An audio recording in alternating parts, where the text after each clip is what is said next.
Ok, Renan, pode seguir. Bom dia a todos. Eu me chamo Renan, eu sou interno da UFC, estou rodando no serviço da ginecologia. E hoje eu trouxe um artigo que vai comentar a respeito de novas perspectivas de rastreamento e detecção precoce do câncer de endométrio, utilizando-se de alguns biomarcadores moleculares. Na introdução, o câncer de endométrio é o tumor ginecológico mais comum nos países desenvolvidos, que foi onde o artigo foi escrito. Ele comenta que não existe ainda nenhum método de rastreamento que contenha todos os elementos necessários para ser implementado na população de maneira geral. Eu vou comentar um pouco mais à frente quais são esses elementos apontados para um método de rastreamento realmente ser implementado. Ele diz que o material colhido de rotina no teste do Papa Nicolau, ele pode servir para detectar sinais de doenças advindas do trato genital superior quando se utilizam esses novos biomarcadores. Metade dos tumores endometriais podem ser detectados a partir da avaliação morfológica dos esfregaços cervicais, que é o método tradicional que já é utilizado, só que ele diz que essa quantia pode chegar a até 80% se você fizer uma exploração genômica desse conteúdo coletado, demonstrando a clara superioridade entre os métodos. Os resultados são bastante promissores, só que ainda são necessários responder algumas perguntas para que esse método seja implementado de fato para a população, como um método de rastreamento de rotina. São discutidas as novas perspectivas na detecção do câncer de endométrio, utilizando esses biomarcadores moleculares, com focos nesses critérios que eu vou comentar a partir de agora. Então, Wilson e Young, né, fizeram uma lista de 10 critérios que um teste de triagem populacional deve preencher para ser considerado como um bom método para ser implementado para a população de maneira geral. Então, o primeiro ponto que ele cita é que a condição estudada, ela deve ser um problema de saúde pública importante. Qual é a aplicação desse critério no câncer de endométrio? Como eu disse, o câncer de endométrio é o quinto câncer mais comum nas mulheres em grandes centros populacionais. Ele vem apresentando uma incidência crescente nesses últimos anos, e algumas das populações de alto risco incluem mulheres com sangramento pós-menopausa, até 90% dos tumores de endométrio se apresentam como sangramento uterino anormal pós-menopausa, mulheres com síndrome de Lynch, eu vou comentar um pouco mais à frente a respeito dessa síndrome, mas é uma síndrome de caráter autossômico dominante, que é muito correlacionado com câncer coloretal. Porém, mulheres com essa síndrome, elas também apresentam uma chance muito mais elevada de apresentar os tumores de endométrio. Mulheres com IMC elevado, devido à conversão periférica da testosterona no estrógeno, que está relacionado com os tumores tipo 1, que eu vou comentar um pouco mais à frente, e as mulheres usuárias de tamoxifeno. O tamoxifeno, ele é um inibidor estrogênico na mama, para mulheres que têm câncer de mama, porém ele apresenta efeito agonista estrogênico no tecido endometrial, o que também eleva em até 2 a 7 vezes o risco dessas mulheres virem apresentar tumor no futuro. O segundo critério que deve ser preenchido é que deve existir um tratamento para aquela doença. O tratamento do câncer de endométrio costuma abranger a ressecção cirúrgica, rádio e quimioterapia. O tratamento optado vai depender da extensão da lesão e deve ser otimizado para cada perfil de paciente diferente, variando também dependendo se o tumor for do tipo 1 ou do tipo 2, que eu vou comentar um pouco mais à frente. Devem existir instalações médicas capazes de realizar o diagnóstico e o tratamento. Não adianta você diagnosticar a doença e não existir um centro de referência que possa servir de amparo para aquelas mulheres, que possa realizar o tratamento delas, e aqui no Brasil nós temos muitos desses centros capazes de fazer o diagnóstico e o tratamento efetivo. A quarta condição é que a doença ela deve ter um estágio latente ou sintomático precoce que possa de fato ser reconhecido. O carcinoma endometrióide tipo 1, que é o estrógeno dependente, ele costuma se desenvolver a partir de duas lesões precursoras que são aceitas, de maneira geral, como de fato sendo lesões precursoras deles, que são a hiperplasia atípica e a neoplasia epitelióide endometrial.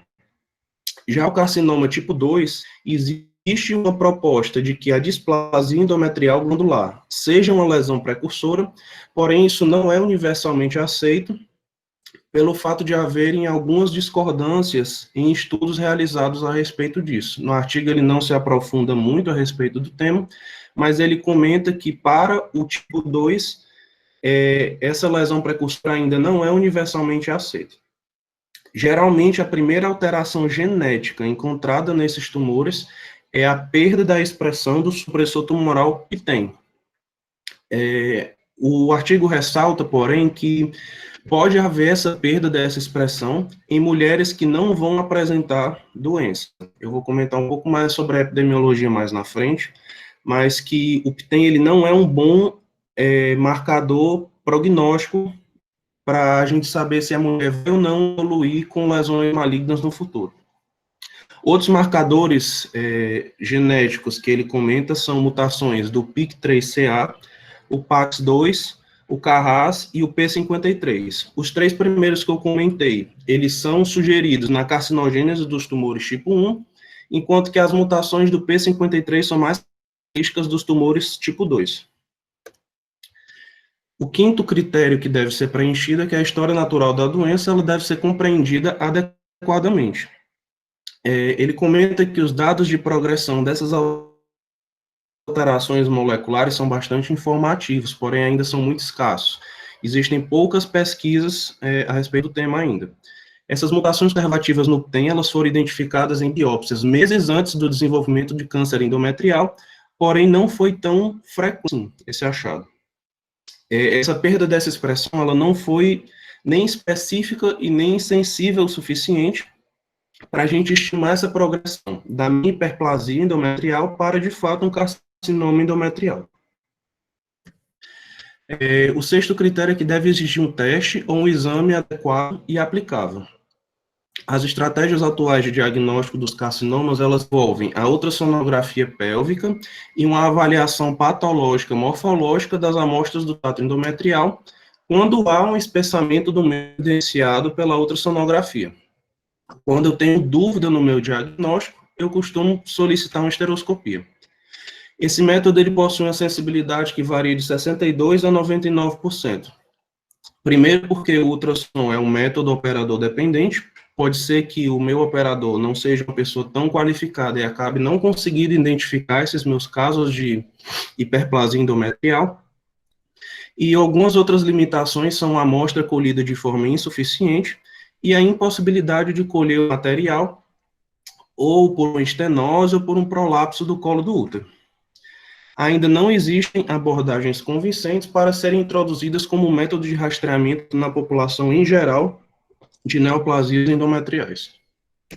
O sétimo critério é que o teste ele deve ser bem aceito pela população. As pessoas precisam aceitar serem submetidas àquele teste.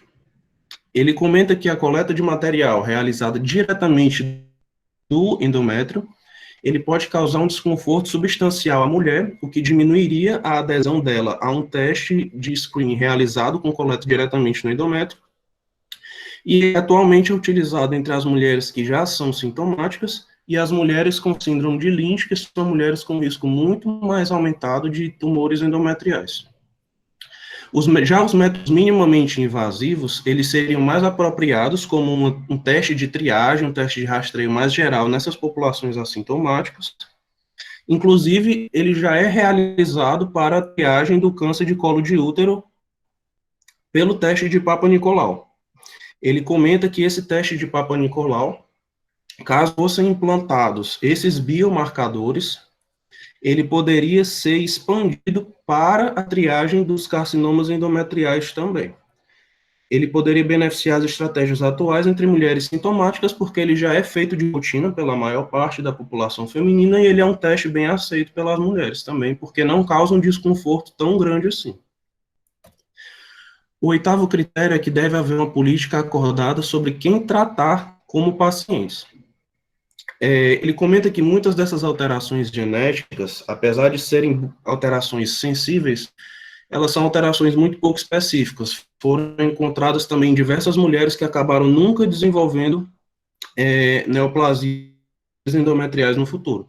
Então, deve ser feito, de fato, uma boa seleção de qual o perfil de mulheres que eu vou triar e qual o perfil que eu vou tratar. Quanto maior a prevalência de uma doença, melhor vai ser o desempenho dos testes de diagnóstico, além do custo-benefício daquelas minhas estratégias serem melhores.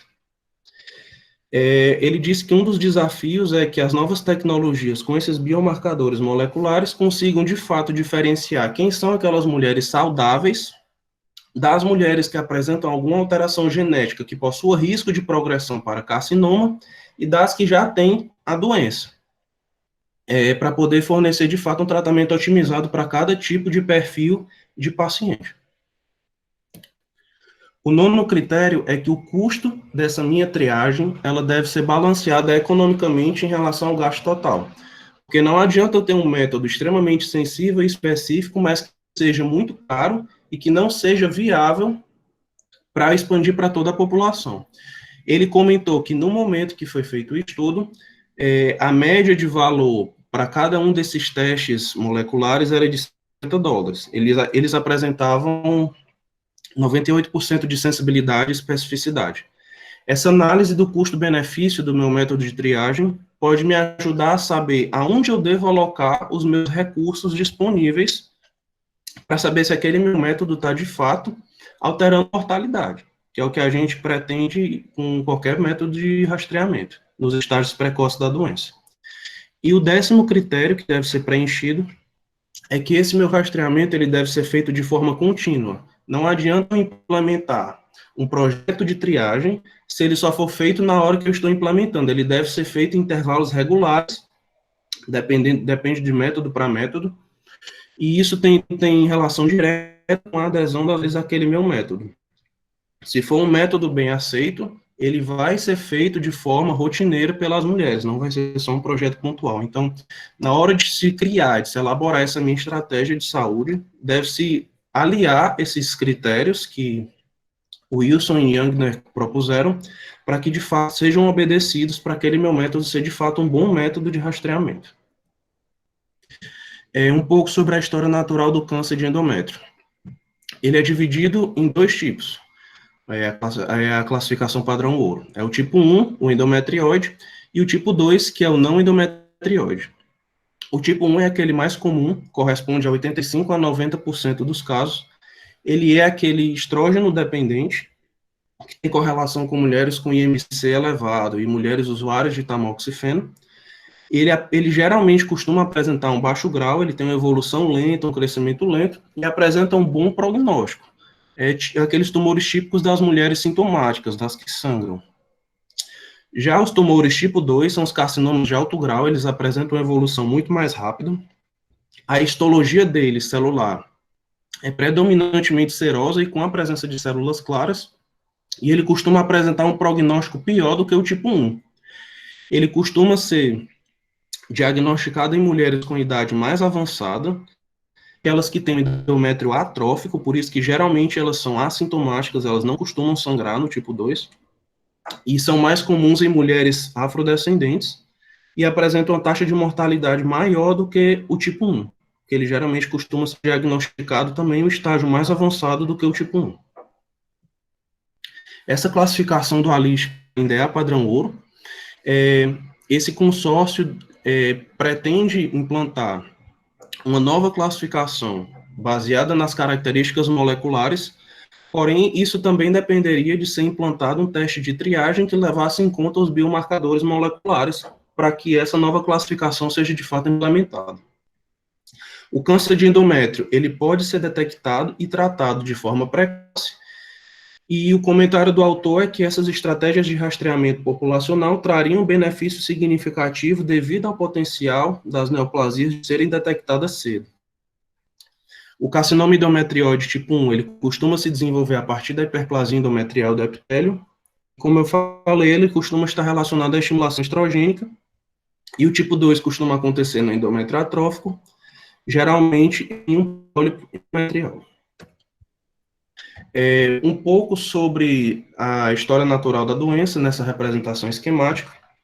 Na figura A gente tem uma representação simplificada da história natural do câncer de endométrio. A hiperplasia atípica A neoplasia intraepitelial endometrioide e a displasia endometrial glandular costumam ser aceitas como lesões precursoras. As duas primeiras que eu comentei são as lesões precursoras do tipo 1. E, inicialmente, eu vou ter uma hiperplasia sem atipia, que a partir da minha estimulação estrogênica, eu vou gerar essa hiperplasia atípica, ou uma neoplasia intraepitelial endometrioide, que com o passar do tempo e com mais estimulação, tem o potencial de gerar um carcinoma endometrioide, que costuma ser um carcinoma localizado. Em relação ao tipo 2, geralmente eu vou ter um endométrio atrófico ou um pólipo, que pode gerar uma displasia endometrial glandular, que com o passar do tempo pode gerar um carcinoma no endometrioide seroso de células claras. Esse carcinoma endometrial intraepitelial seroso não é aceito universalmente como uma lesão precursora, porque ele tem um alto potencial de metástase extrauterina. Em relação à figura B. A figura B são os anos de vida em potencial ganhos pela triagem e detecção precoce do câncer endometrial. Nos meus métodos de triagem, eu tenho como objetivo reconhecer aquelas populações que não estão diagnosticadas com a doença ou que não têm sintomas, e os seus precursores. No meu diagnóstico precoce, eu vou triar aquelas mulheres já com sangramento anormal ou outros sintomas sugestivos. Inicialmente, eu vou ter uma alteração da minha biologia molecular, daquelas minhas células endometriais, que vão gerar uma doença possivelmente detectável pelos meus biomarcadores genômicos que ele comenta, o PTEN, o PIK3CA, o CARRAS, o PAX2 e o P53, que vão me gerar uma alteração morfológica, que são as que eu comentei acima, que vão gerar sintomas clínicos, possibilitando aquela mulher ser abordada com a terapia, ou a cirurgia, ou a quimio, ou a radioterapia, evitando um desfecho desfavorável, que no caso seria a morte. As mutações dos genes PTEN e PIK3CA, eles foram encontrados nas 12 amostras estudadas de hiperplasias atípicas. Porém, os pesquisadores também encontraram essas mutações em mulheres saudáveis, que não tinham a doença, e como ele comenta no artigo, que também não desenvolveram a doença. Ele comenta que os testes genômicos, eles possivelmente, eles têm uma boa sensibilidade, porém apresentam baixa especificidade. Seriam necessários encontrarem mais marcadores com especificidade melhor para as neoplasias de endométrio. É necessária a compreensão mais aprofundada do papel desses biomarcadores na história natural da doença, para que se saiba quais biomarcadores solicitar e que se aumente as janelas de intervenção em potencial a partir do rastreio desses biomarcadores. Um pouco sobre epidemiologia. Nesse gráfico, ele separou 3 grupos de mulheres com diferentes prevalências da doença. No meu grupo A, ele pegou mulheres com câncer endometrial oculto e hiperplasia, que tinham síndrome de Lynch e foram esterectomizadas profilaticamente, devido ao alto índice de tumores endometriais nas portadoras da síndrome de Lynch. Ele encontrou, fazendo um estudo molecular, uma prevalência de 32% de cânceres endometriais ocultos, que ainda não apresentavam sintomas. No meu grupo B, a prevalência de cânceres endometriais com mulheres com sangramento pós-menopausa. Pegaram mulheres naquele grupo que tinham sangramento uterino anormal, fizeram estudos moleculares e viram que elas tinham 9% de prevalência de tumores endometriais. Já no meu grupo C, pegaram mulheres que foram esterectomizadas por algum outro motivo, não apresentavam sintomas e viram que a prevalência nelas era de 2,6% de tumores malignos endometriais. E o que é que ele quis dizer com isso? No meu grupo C, em que a minha probabilidade pré-teste é muito baixa, de 2,6%, mesmo que eu tivesse um teste extremamente e muito específico, se fosse detectada alguma alteração, o valor preditivo positivo desse teste seria em torno de 50%. Mesmo que eu achasse umas alterações e que essa alteração ela fosse sugestiva de uma evolução desfavorável para neoplasias endometriais, poderia ser que essa mulher nunca fosse ter nada. Pode ser que não significasse nada, essa alteração. Enquanto no meu grupo, com alta prevalência de 32% na síndrome de Lynch, mesmo que eu tivesse um teste que não fosse tão específico, a probabilidade do teste é tão alta que o meu valor preditivo positivo seria muito alto. A possibilidade daquele meu achado significar que essa mulher iria evoluir de uma forma desfavorável é muito alta. Ele comenta aqui, uma especificidade de 57,7% seria equivalente à especificidade de 97% no grupo com probabilidade pré-teste baixa. Significando que ele sugere que essa minha triagem, ela só seria de fato efetiva se fosse realizada em mulheres de alto risco. Nas mulheres assintomáticas que não tenham nenhum fator de alto risco, talvez não fosse tão interessante assim você sair rastreando, porque essas mulheres também teriam alta possibilidade de nunca evoluírem para neoplasias endometriais e você submetê-las a abordagens invasivas ou danosas não seria benéfico para elas. Seriam submetidas a esterectomias ou a quimio ou radioterapia, sendo que elas nunca evoluiriam para nada. 90% das neoplasias endometriais se apresentam como sangramento pós-menopausa, e ele comenta que o rastreio nesse grupo do sangramento uterino anormal seria benéfico, devido a isso. A maior parte das mulheres é diagnosticada com a doença em estágio muito inicial. Ele comenta que diagnosticar muito precocemente essas alterações não traria muito benefício, a menos que elas fossem já identificadas no estágio de hiperplasia, que seria a lesão, ele comenta que no estágio da lesão precursora. Evitando assim que a gente submetesse todas essas mulheres que apresentassem qualquer tipo de alteração a procedimentos mais agressivos que não trariam benefício. Você sobrediagnosticar lesões com baixa probabilidade de evoluírem para câncer traria benefício, o que cairia justamente nesse grupo de 2,6% de mulheres, que são aquelas mulheres que não apresentam sintomas, e o desafio são encontrar biomarcadores de progressão que sejam sensíveis e específicos das lesões endometriais, para a gente saber quem são aquelas mulheres que apresentam alguma alteração dos marcadores e vão evoluir para a doença, e quem são as mulheres que podem apresentar alguma alteração de biomarcadores, porém que não vão apresentar nenhuma progressão para neoplasias endometriais. Então, ele comenta que seria interessante identificar quais são esses biomarcadores, que são mais específicos, para que se possa acompanhar essas mulheres de rotina. A respeito dos métodos de coleta ginecológicos minimamente invasivos. Ele diz que o método ideal ele tem que ter alto rendimento, capacidade de detectar os estágios iniciais da doença, ele tem que ser sensível.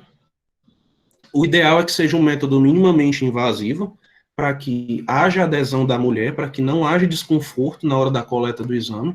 Ele tem que ser um método que não tenha um custo muito alto, para que ele seja expandido para toda a população, para que todos tenham acesso a ele, e ele tem uma capacidade de evitar falsos negativos.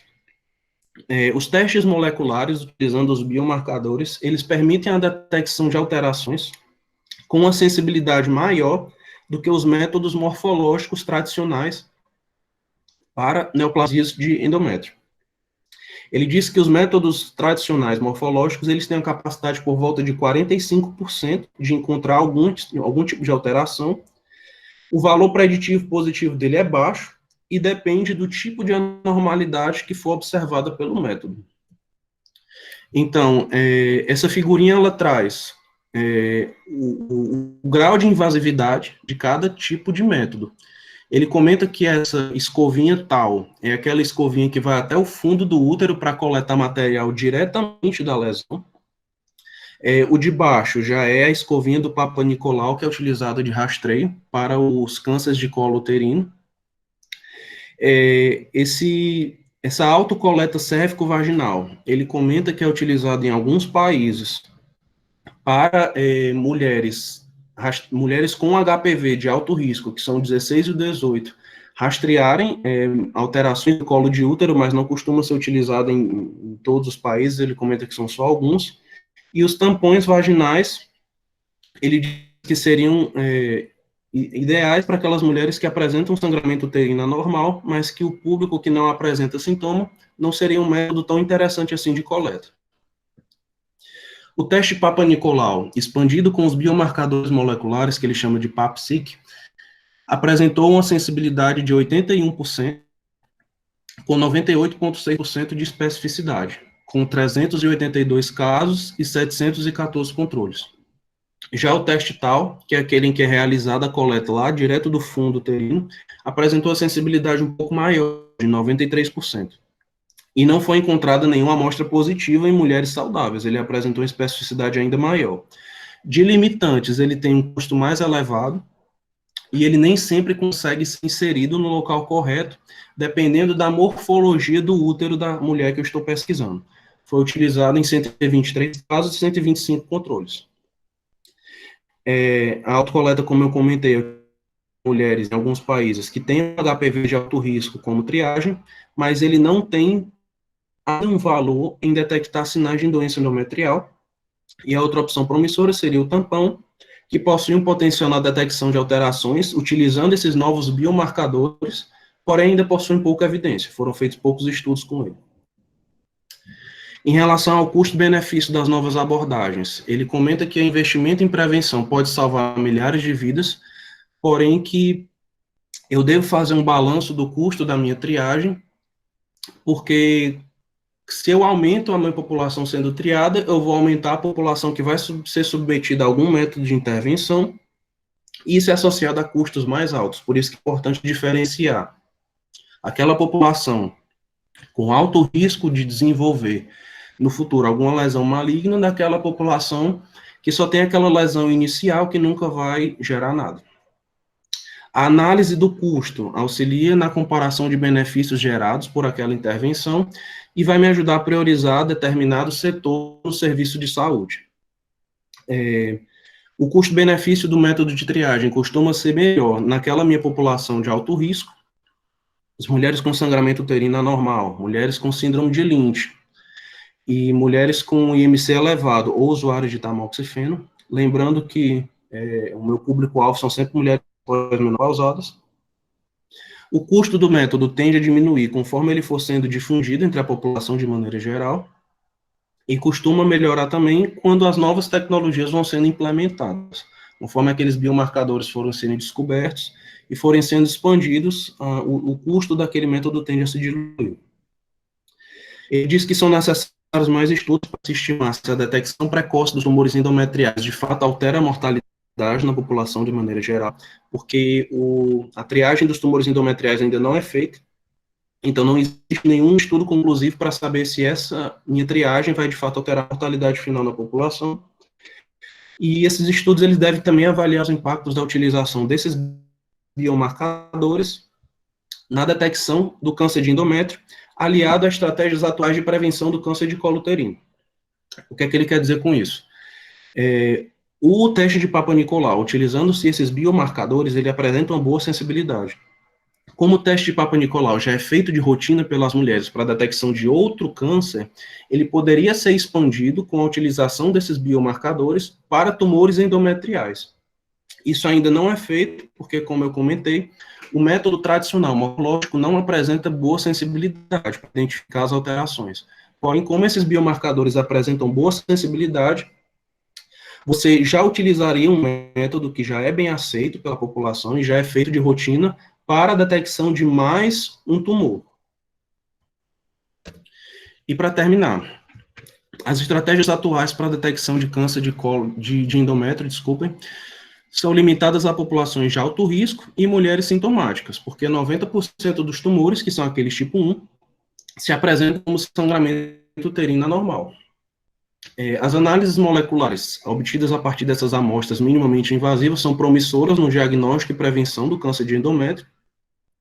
Esses novos testes com esses novos biomarcadores provavelmente vão beneficiar as estratégias de detecção precoce entre as mulheres sintomáticas, e seria necessário avaliar se rastrear as mulheres assintomáticas traria de fato algum benefício. Ele diz que ambos os grupos se beneficiariam de procedimentos menos invasivos do que aqueles que já são feitos com coleta no fundo uterino, e os testes moleculares ajudariam a refinar a minha sensibilidade do teste e os algoritmos diagnósticos atuais. O rastreamento seria eficaz se a detecção de lesões endometriais precoces alterasse o desfecho da doença, isto é, se aquele meu método de triagem reduzisse mortalidade, e se as mulheres assintomáticas com síndrome de Lynch, que são aquelas mulheres com mais alto risco, seriam o primeiro grupo a se beneficiar de fato com essas novas abordagens de rastreamento com os biomarcadores moleculares. E é isso.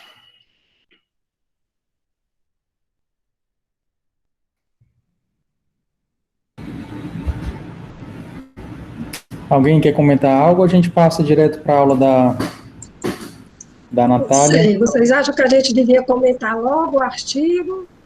Eu acho que seria interessante, até porque é o mesmo tema, nós passarmos para a aula e aproveitarmos, porque senão, muitas vezes, você pode ficar Se tendo perde, um né? comentário prolongado e É. vai acabar prejudicando. Então, a gente passa para a aula e, ao final, comentam-se a apresentação do artigo e da aula, já que é o mesmo assunto. É o que Certo, eu acho penso. que foi bem colocado.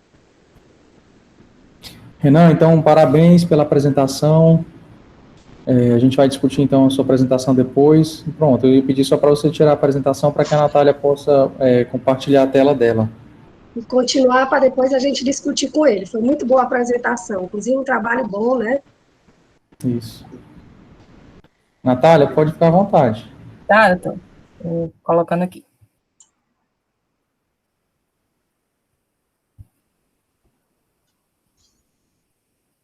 Tá dando para aparecer para todo mundo? Sim. Pronto. Bom dia a todos. A gente vai dar continuidade, né, à nossa sessão clínica, nesse bloco de oncologia.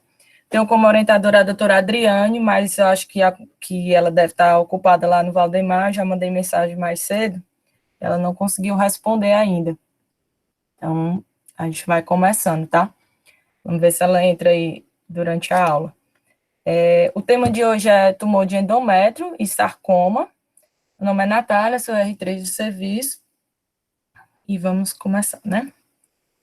Então, assim, o câncer de endométrio é o segundo câncer ginecológico mais presente no Brasil, né? Tem uma incidência que aumenta com a idade, né? Em torno de 85% dos diagnósticos, eles são feitos no período pós-menopausa, e a idade mediana desse câncer é em torno de 61 anos, né?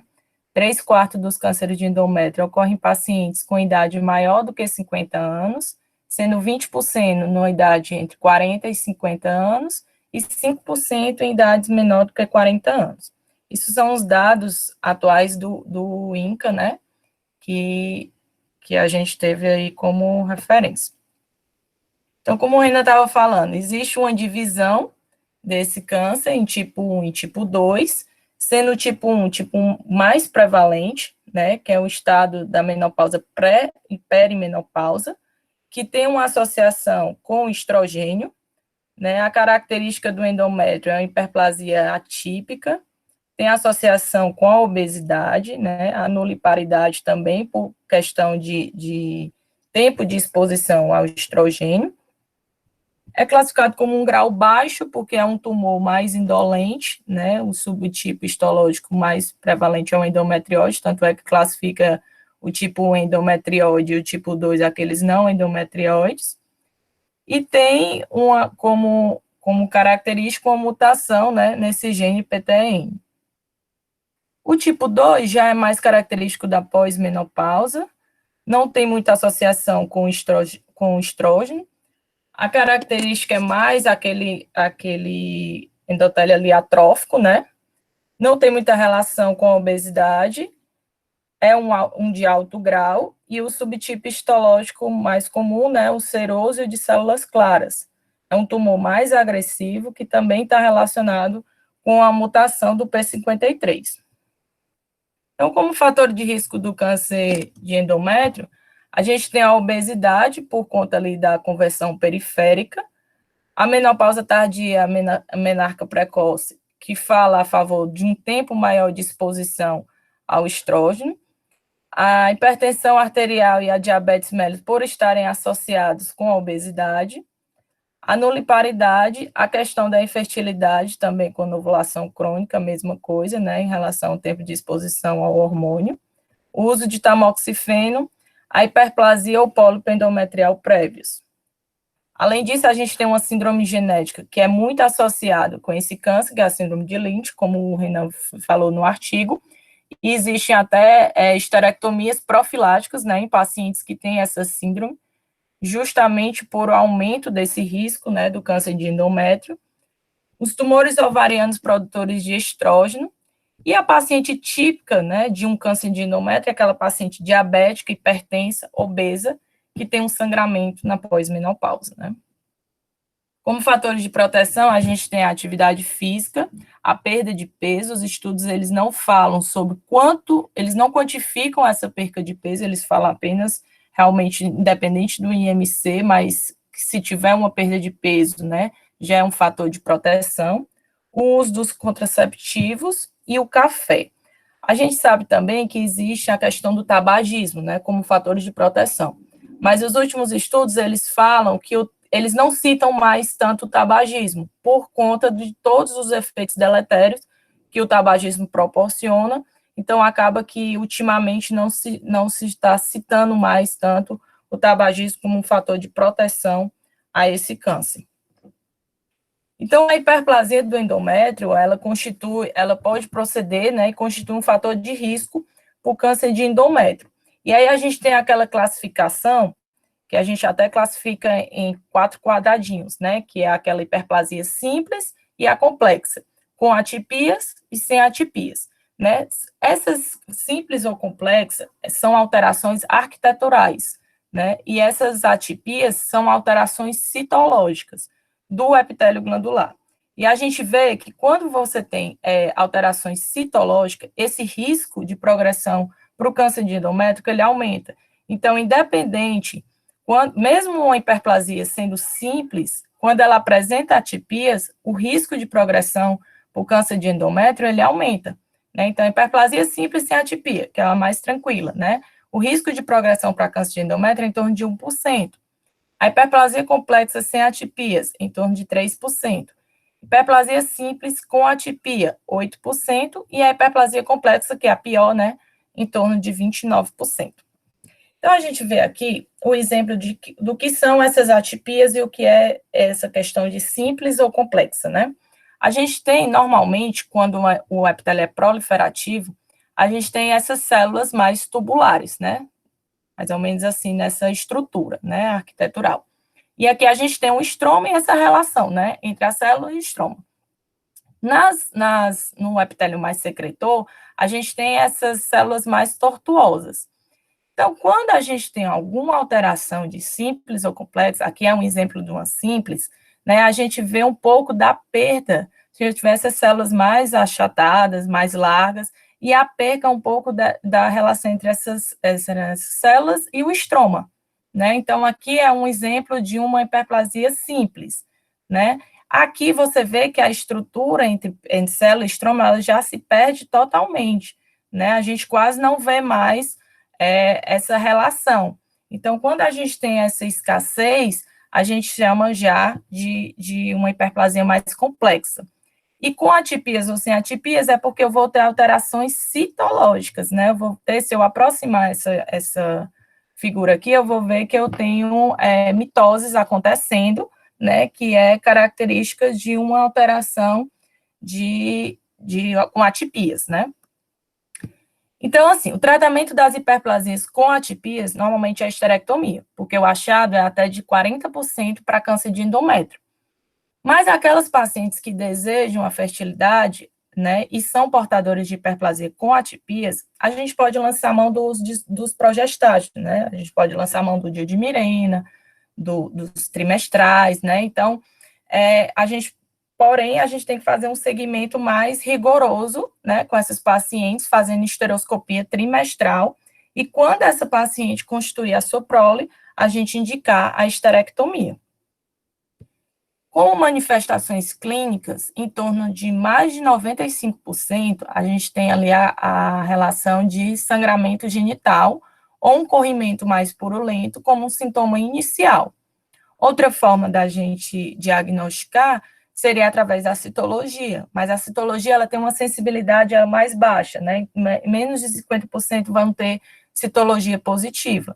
Se eu vejo a presença de células endometriais na citologia, o valor preditivo positivo é de 30% na pós-menopausa e menos de 10% na menacme.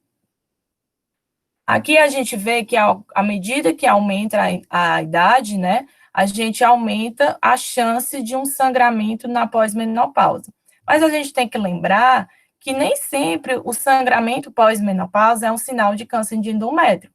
Então, a gente tem outras causas, né, mais prevalentes, como o estrógeno exógeno, em torno de 30% de causas de hemorragia na pós-menopausa, e a atrofia, né? Então, a gente lembrar também que nem todo sangramento na pós-menopausa significa câncer de endométrio. Como diagnóstico, a gente faz uma avaliação histológica desse endométrio após uma suspeita clínica. Normalmente, a gente vai pedir um ultrassom transvaginal, né? E a gente vai ver que nesse ultrassom eu posso ter um endométrio normal, até 5 milímetros, em mulheres menopausadas sem uso da TH. E o normal até 10 em mulheres sem uso de TH. Tenho que, se eu vejo um espessamento endometrial, se essa mulher está sangrando, né? Eu tenho que biopsiar esse endométrio. Então, normalmente eu faço essa biópsia através da esteroscopia com biópsia. E faço também, caso eu não tenha a esteroscopia disponível, muitas vezes eu estou no interior, não consigo vaga para essa paciente, vai demorar muito, está na fila de espera e tudo mais. Então, para eu não ficar sem fazer nada para essa paciente, eu posso fazer uma curetagem, né? Eu posso biopsiar esse endométrio. Alguns estudos, eles estão mostrando, né, que, por exemplo, um paciente que tem um espessamento endometrial, que eu li que ele fala até 4 milímetros, por exemplo. Acima de 4 milímetros tem um espessamento endometrial, mas está assintomático. E aí, eu vou biopsiar esse endométrio, sim ou não? A gente ainda não tem uma resposta que seja 100% segura, né? O que eles falam é o seguinte, essa paciente, eu posso até lançar a mão de fazer um progestágeno ali para ver, né? Mas, assim, paciente que sangra, não. Isso aí a gente tem uma certeza que realmente a gente precisa biopsiar. Mas aquela paciente assintomática, eu só vejo um espessamento. E outros estudos já falam que realmente acima de 4, eu posso lançar a mão do progestágeno, mas acima de 11, não. Eu tenho que biopsiar esse endométrio. Então, é uma coisa ainda muito controversa, uma coisa que a gente ainda não tem muita certeza. Os tipos histológicos, a gente tem vários tipos de carcinoma, a gente vai falar aqui dos principais, mas aí tá citados o adenocarcinoma endometriose, adenocarcinoma mucinoso, seroso, células claras, mistos, células escamosas, células transicionais, pequenas células e o indiferenciado. Então, assim, o adenocarcinoma endometriose, né, que é o mais prevalente, em torno de 80%, ele histologicamente, ele pode apresentar 2 morfologias, a clássica, sem outras especificações, e as mais variantes, que falam a favor da diferenciação escamosa, viloglandular, secretor e células mais ciliadas. A FIGO, ela faz uma graduação desse adenocarcinoma, né, normalmente em grau 1, grau 2 e grau 3. O grau 1 é quando existe menos que 5% de componente sólido não escamoso na neoplasia. O grau 2, já com componente sólido não escamoso, constituindo em torno de 6 a 50% dessa neoplasia. E o grau 3, um componente sólido não escamoso, também constituindo mais que 50% dessa neoplasia. Então, meio que vai piorando à medida que o grau vai aumentando. O adenocarcinoma mucinoso, ele representa menos que 1% dos carcinomas endometriais e apresenta um bom prognóstico. Ele é classificado quando mais de 90% do tumor ele é constituído por células mucinosas. A classificação dele em relação aos graus é essa mesma que a gente acabou de falar do endometrioide. E, normalmente, esse adenocarcinoma mucinoso, ele se apresenta como um carcinoma misto, que a gente vai falar um pouquinho mais na frente. É muito difícil ele ser um carcinoma mucinoso puramente. Normalmente, ele se apresenta sendo misto. O adenocarcinoma seroso papilífero, ele representa em torno de 5 a 10% dos carcinomas endometriais. Ele está associado àquele endométrio que tem um padrão mais atrófico, né? Então, assim, até só fazendo um adendo aqui, eu vi também que saiu no artigo que no Japão eles já estão utilizando marcadores, né, durante a esteroscopia para ver essa questão do câncer, né, para ver se esse marcador ele marca células cancerígenas. Então, muitas vezes a gente vê aquele epitélio atrófico e a gente acha que aquilo não é câncer. Então, muitas vezes passa batido, né? Então, só fazendo um adendo que existem também câncer de endométrio, né, relacionado com esse padrão atrófico, que é aquele tipo 2, né, que a gente falou mais inicialmente. Então, neoplasia de alto grau, com intensas atipias nucleares, formação papilares complexas, né, e são considerados como tumores já de alto grau, e não graduados, não tem aqueles graus em relação a que a FIGO classificou os outros 2, né? Então, já é classificado como um tumor de alto grau mesmo. Os tumores de células claras respondem a menos de 5% dos casos, têm um comportamento muito agressivo e são considerados como tumores também de alto grau e não graduados segundo os critérios da FIGO. E ele pode apresentar dificuldade de diferenciação morfológica em relação aos carcinomas serosos papilíferos. Os critérios morfológicos ajudam são a presença de papilas hialinizadas e o padrão túbulo cístico encontrado nas células claras.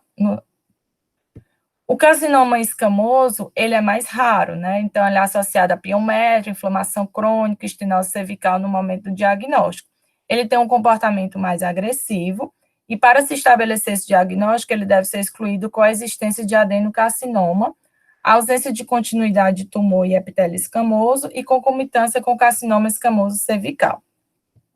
Os carcinomas mistos, como a gente falou ali dos mucinosos, né, que a maioria se manifesta como carcinomas mistos, é um termo que foi utilizado para os casos que apresentam 2 ou mais subtipos de carcinomas, sendo que cada um deve apresentar pelo menos 10% daquela neoplasia.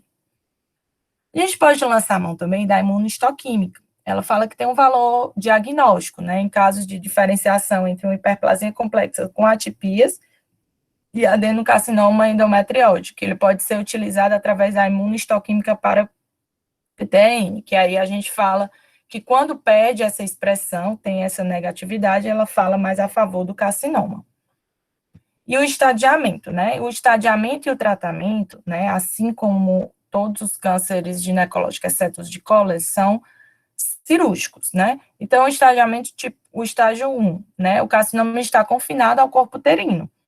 1A, o tumor é limitado ao endométrio, ou tem uma invasão menor que a metade da espessura do miométrio, sendo grau 1, grau 2 e grau 3. 1B, tem uma invasão igual ou maior que a metade da espessura do endométrio, e tem uma invasão glandular do colo, deve ser considerada ainda estágio 1. No estágio 2, o carcinoma já invade o estroma cervical, e está mais ainda limitado ao útero. No estágio 3, o tumor já está invadindo serose e anexos, 3A, né? O 3B tem um envolvimento vaginal ou parametrial, e o 3C tem metástases para linfonodos pélvicos retroperitoneais. O 3C1 acomete linfonodos pélvicos, né, já comprometido, e o 3C2, os retroperitoneais estão comprometidos. A gente sempre faz essa lavagem peritoneal, mas ela não altera o estadiamento. E no estágio 4, ocorre invasão de órgãos já adjacentes ou à distância, sendo o 4A tumor invadindo ali a bexiga e a mucosa intestinal, e o 4B, metástase à distância, incluindo os intraabdominais e os linfonodos inguinais. Então, aqui, peguei essa tabelinha aqui da FIGO, que ela descreve mais ou menos em relação ao estadiamento e o tratamento, né? 1A, sempre fazer esterectomia com salpingo ou oforectomia bilateral, e no 1A, normalmente, a gente vai ver, mais à frente eu vou falar um pouco do sentinela, para a gente ver em relação se faz ou não a linfadenectomia, certo? Mas do 1B em diante, a gente já parte para a linfadenectomia, certo? Com radioterapia.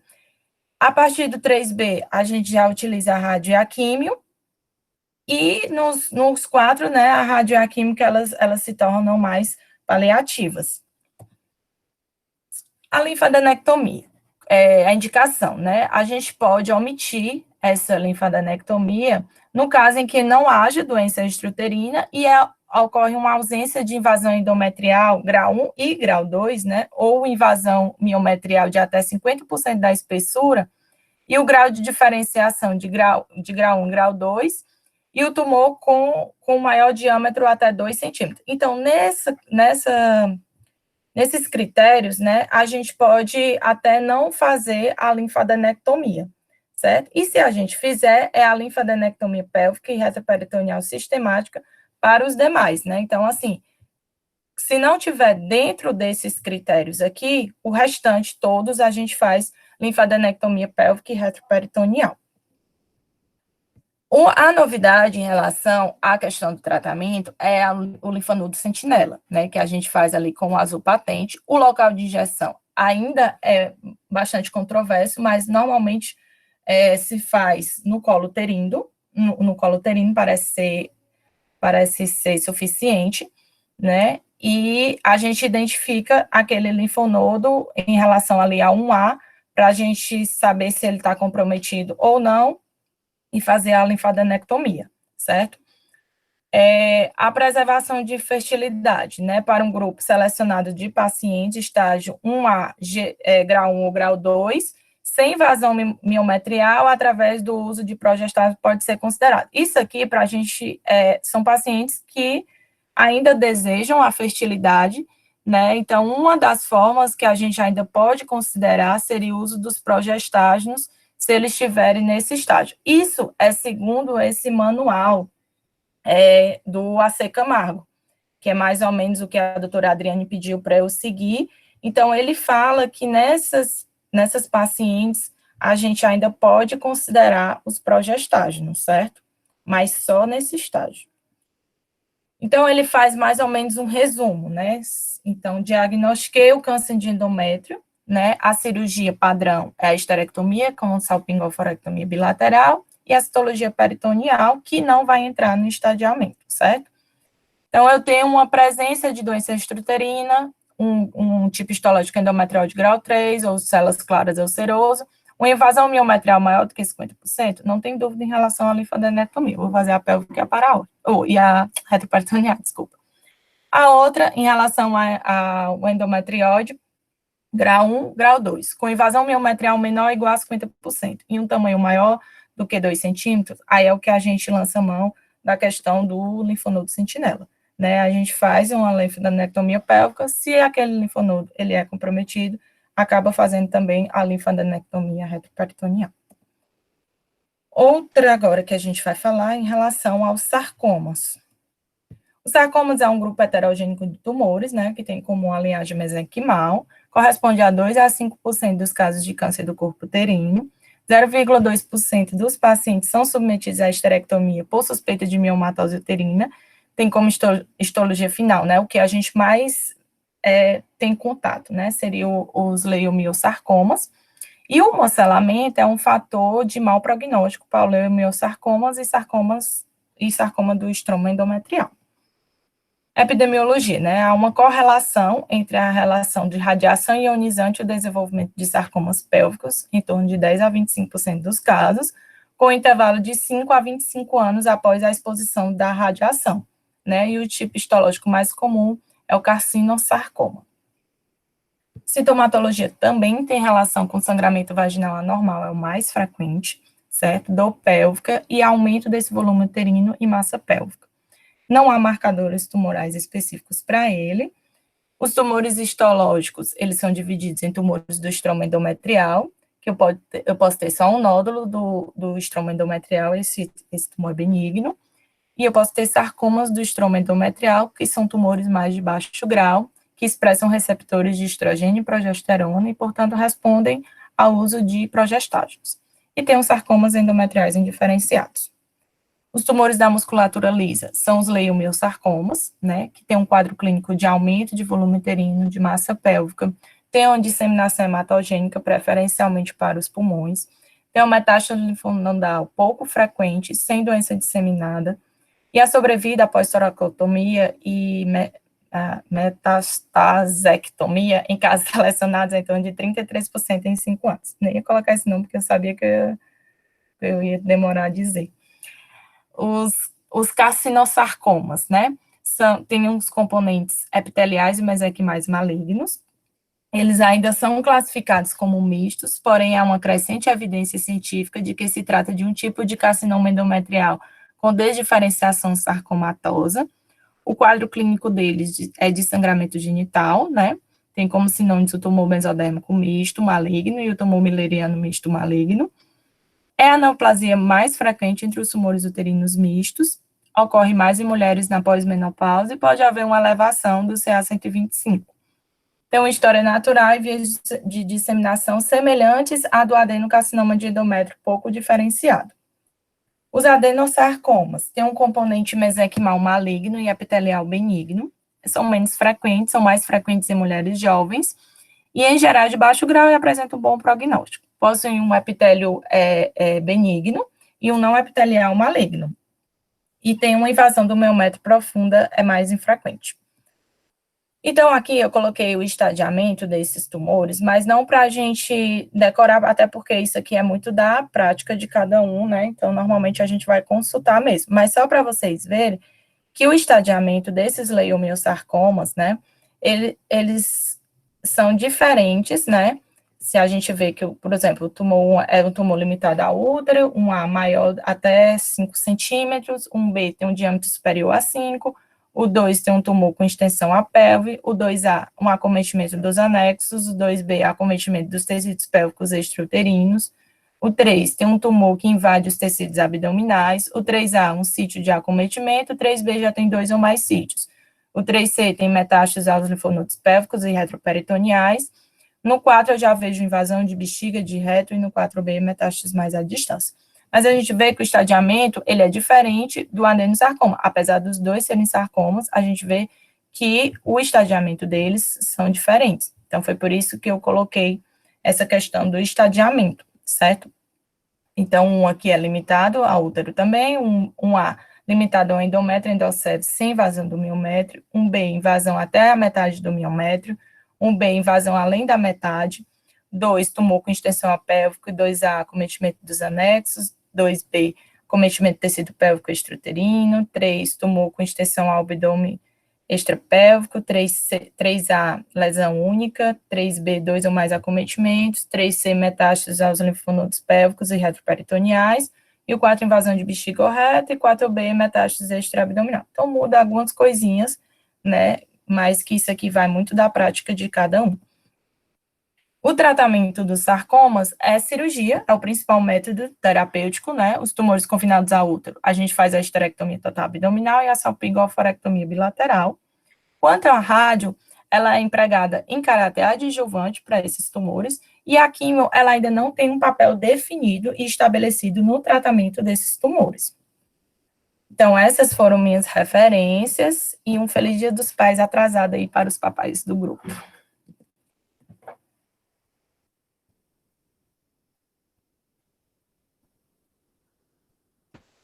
Obrigado, Natália. Parabéns aí pela sua apresentação maravilhosa, viu?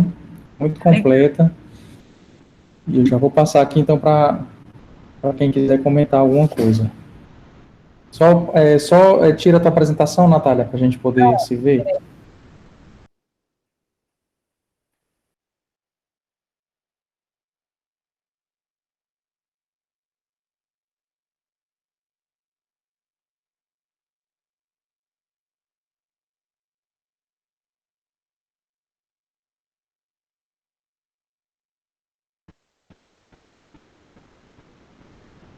Alguém quer comentar alguma coisa?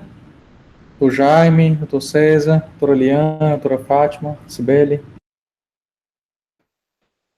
Eu queria parabenizar os dois expositores, eu acho que foi muito objetivo. Queria só fazer algumas pequenas considerações. Foi colocado um comentário no diagnóstico a respeito da ultrassom transvaginal. Realmente, você fazer o ponto de corte de 4,5 milímetros, 5 milímetros, em termos práticos, isso não é sempre possível. Por isso é que se preconiza você fazer 3 medidas do endométrio e utilizar aquela maior medida, até para tentar dar uma sensibilidade maior. A ressonância magnética, né, a Adriane poderia fazer um comentário bem mais objetivo, ela permite você estudar não apenas a questão do endométrio espessado, mas um estudo melhor da penetração, né, do endométrio a nível de miométrio. E o ultrassom 3D, nessa questão da penetração do miométrio, ele está se mostrando uma ferramenta bem interessante.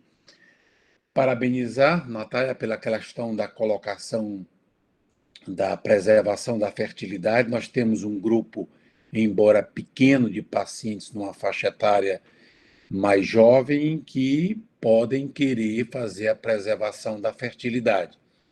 E eu li exatamente num artigo de preservação de fertilidade CA de endométrio a utilização da metformina.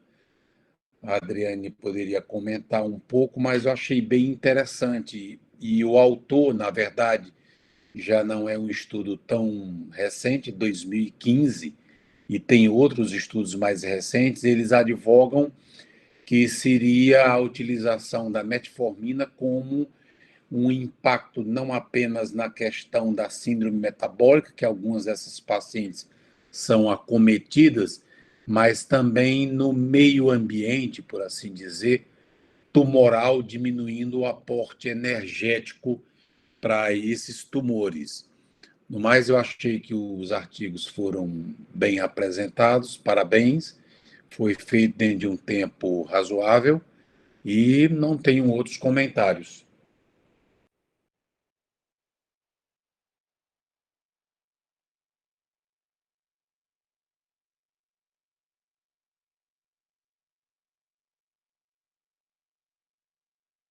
Foi o que você fez com o Jaime, Ananias, que disse assim, vou falar no privado, que o Jaime se recolheu. Estou preocupado. É melhor eu não dizer, senão o pessoal pode se escandalizar.